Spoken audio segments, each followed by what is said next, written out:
desde hace muchos años que sigo a Ted, que me gusta mucho escuchar sus charlas, y la verdad que soy un admirador. Desde el momento que me dijeron la posibilidad de pasar del otro lado de la cámara o del otro lado del escenario, la idea me encantó. El problema fue cuando me dijeron de qué les gustaría que hablase. Me dijeron de ser distinto. Ahí puse freno de mano y me puse a pensar de nuevo porque realmente no estaba seguro de poder y estar capacitado de hablar de eso. Además me dio mucho miedo. ¿Cómo hablar de un tema semejante? Primero, si nunca lo había pensado, nunca lo había analizado. Nunca me lo habían preguntado. Y sin sonar pedante o arrogante, ¿cómo hablar de ese tema?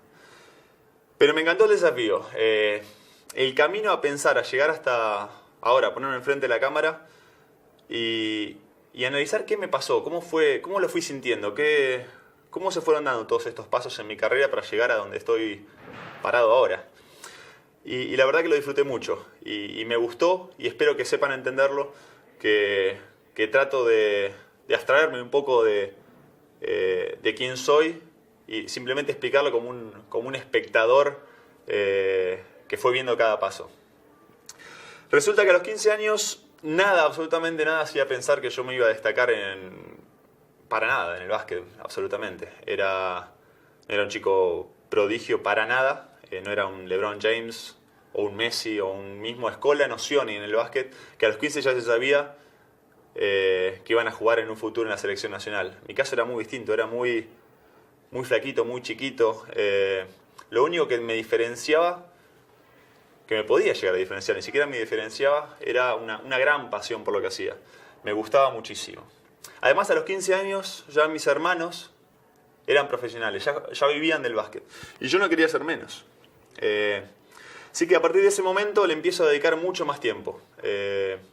Me empiezo a meter en un gimnasio, empiezo a insistirle a mi mamá para que me consiguiera un dietólogo para tratar de crecer y desarrollarme mejor.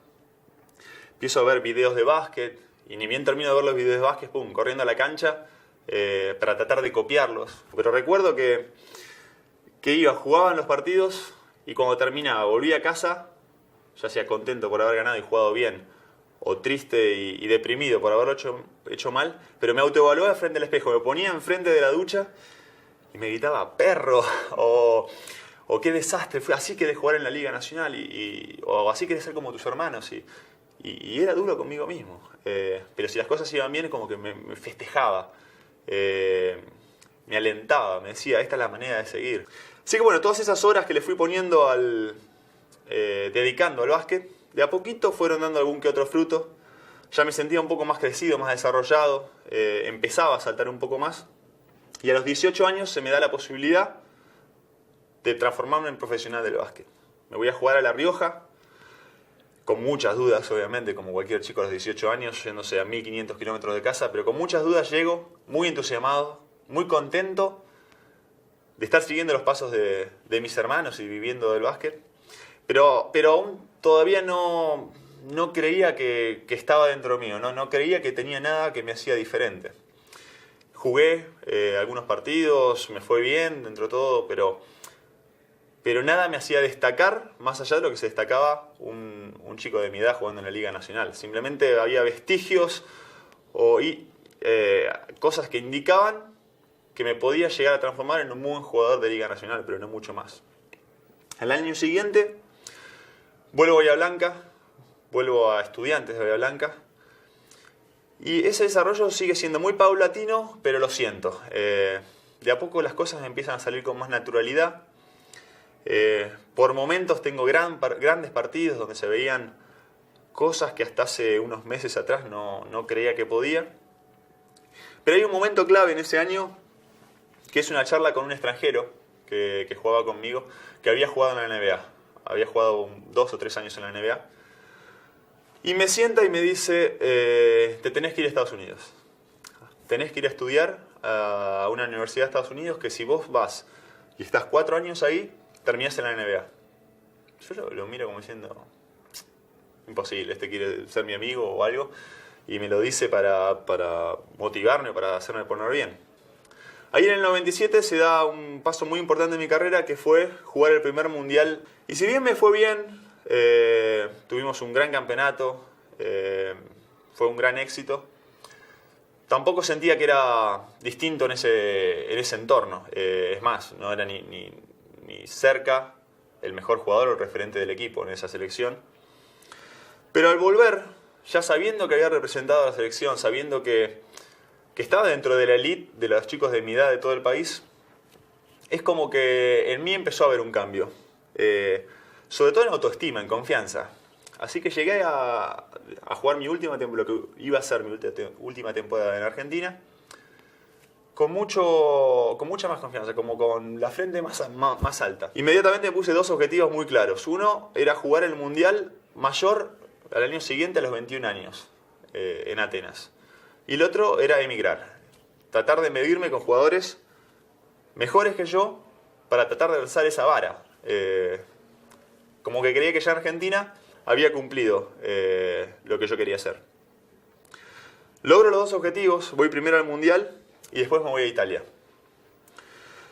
En Italia es todo como un progreso de a poco, por pasos. Porque yo llego a la segunda división de Italia, no llego de entrada a lo que sería, no sé, el Milan en el fútbol. Al año siguiente ascendemos, entonces ya paso a jugar en primera división.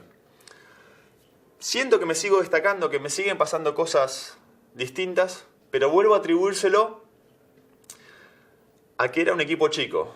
El típico equipo sorpresa, donde sí yo me destacaba porque era un conjunto de jugadores con un talento un poco más limitado. Pero en el año siguiente viene el supuestamente mejor equipo de Europa y me compra a este equipo compra mi pase a este equipo menor. Y ahí es como que sí, llego al lugar donde yo quería estar.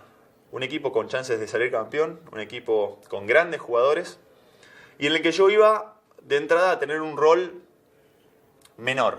No les digo que no iba a jugar nunca, pero no iba a ser titular, no iba a tener toda la preponderancia en el juego que venía de tener en el equipo de segunda división, obviamente.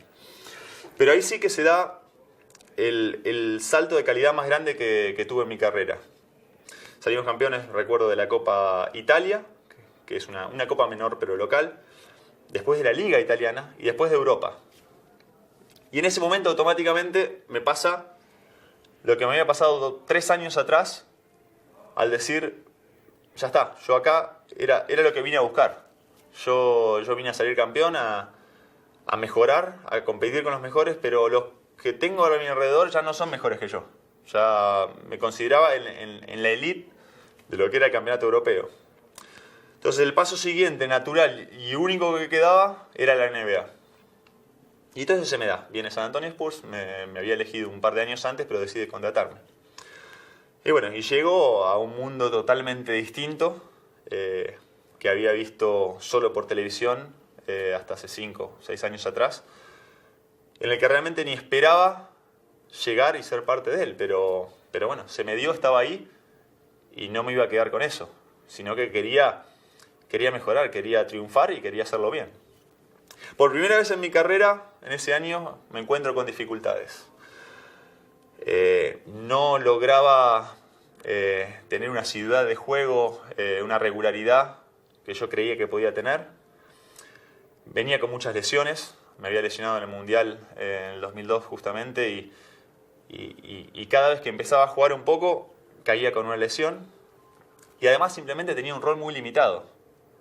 A mí me daban orden, yo tenía que estar en ese rincón, esperar el juego, hacer esto, hacer lo otro, pero no sentía que estaba dando al juego todo lo que yo tenía dentro. Así que fueron 3, 4, 5 meses bastante complicados, en los que en ningún momento perdí la confianza en mí mismo. Sabía que con el tiempo se iba a dar, pero ya me estaba impacientando un poco.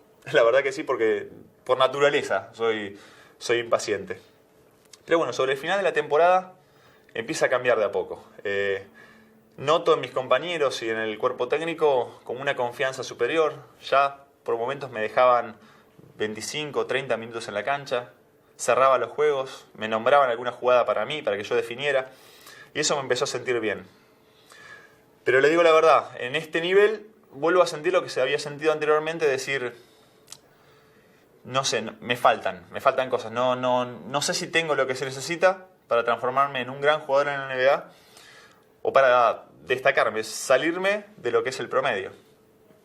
Cosa que sí se empezó a dar en los siguientes 2 años, pero sobre todo por un hecho puntual, un hito clave en mi carrera, en el básquetbol argentino y en la historia del deporte argentino, que fue los Juegos Olímpicos de 2004. Lo que yo sentí y lo que mi equipo sintió en ese momento es único, es irrepetible para cualquier atleta que no haya estado en esa situación. Se me pone la piel de gallina en este momento de recordarlo. Y todo lo que nosotros vivimos, creo que gestó una confianza superlativa. O sea, yo, después de ganar ese campeonato olímpico, después de celebrarlo con mis compañeros, es como que volví a la NBA con una mentalidad totalmente distinta, sabiendo que ya no tenía que demostrar nada. Yo era campeón olímpico junto con mi equipo argentino, habíamos eliminado a Estados Unidos y no había nada que tenía que probar cada día. No era lo mismo que un año atrás. Entonces, con esa tranquilidad y el hecho de haber eliminado toda esa presión, empiezo a jugar con más tranquilidad, empiezo a sentir el reconocimiento no solo de mis compañeros, entrenadores, sino de los rivales. Y eso cambió mucho en mí.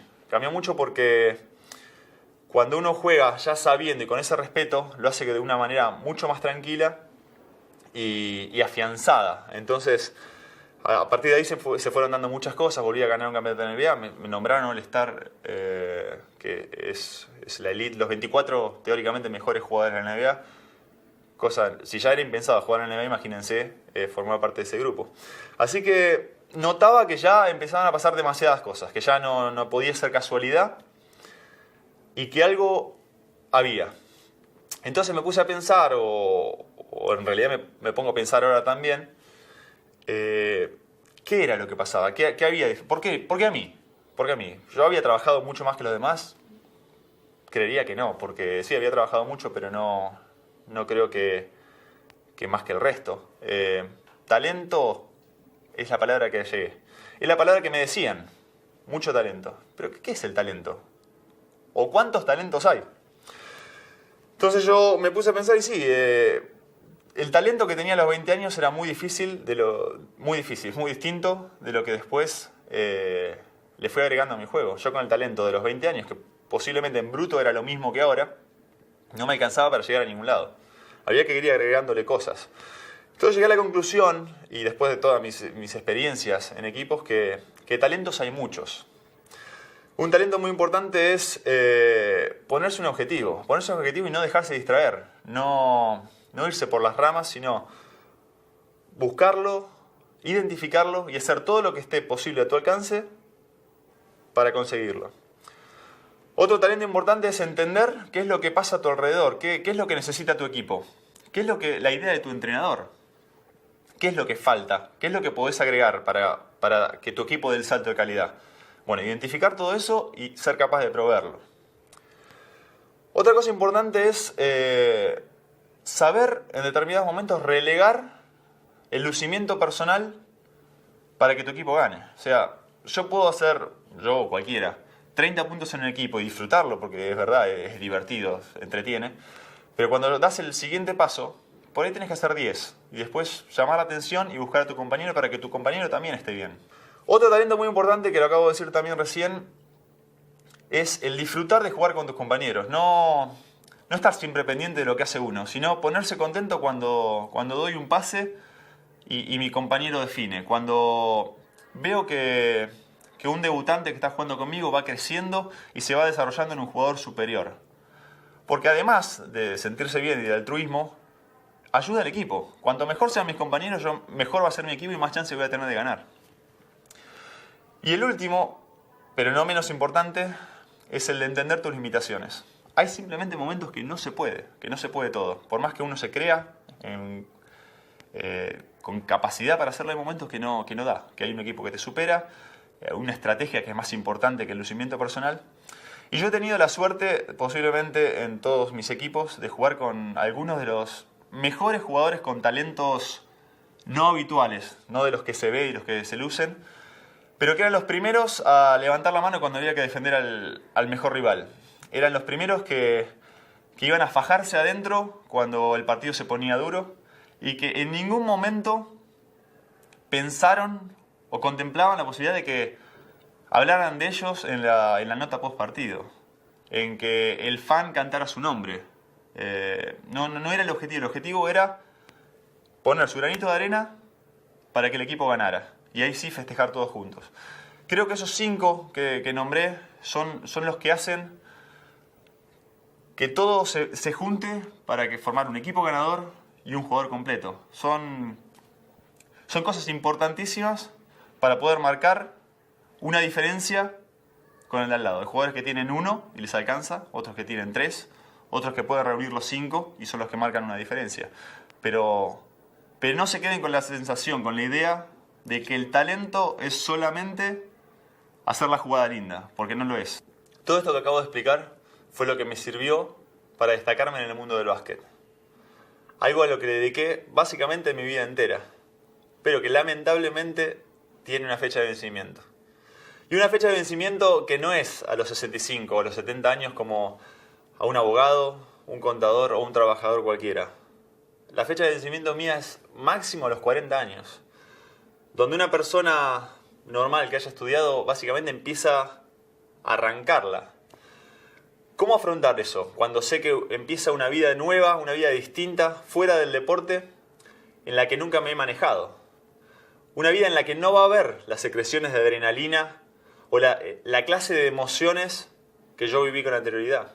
Pero es normal, no van a estar. ¿Cómo repetir las sensaciones que yo tuve cuando sonó el silbato final en Atenas y me abracé casi llorando con mis amigos y compañeros de la selección festejando una medalla dorada? Imposible. ¿Cómo repetir el cosquilleo en el estómago, la presión que sentí antes del partido número 7 contra Detroit en las finales del 2005, sabiendo que había 20.000 personas en la cancha mirándonos, más de 100 millones en sus casas mirándolo por televisión, y con la certeza de que no había un mañana, de que no podía fallar? Era el que ganaba, festejaba, el que perdía, a casa con la cabeza gacha. ¿Cómo repetir eso? No se puede. ¿Cómo hacerlo a los 40 años? Cuando uno acaba de llegar simplemente a la mitad del trayecto. ¿Cómo será el segundo tiempo de mi vida? Cuando sé que absolutamente nada de lo que haga de ahora en más va a ser ni remotamente parecido a lo que hice con anterioridad, a lo que hice antes, a los 30, a los 28, a los 32. ¿Cómo tratar de sobresalir, de destacarme en lo que decida hacer de ahora en más? Y lo que más me hace pensar y evaluarlo es, ¿realmente me interesa? Gracias.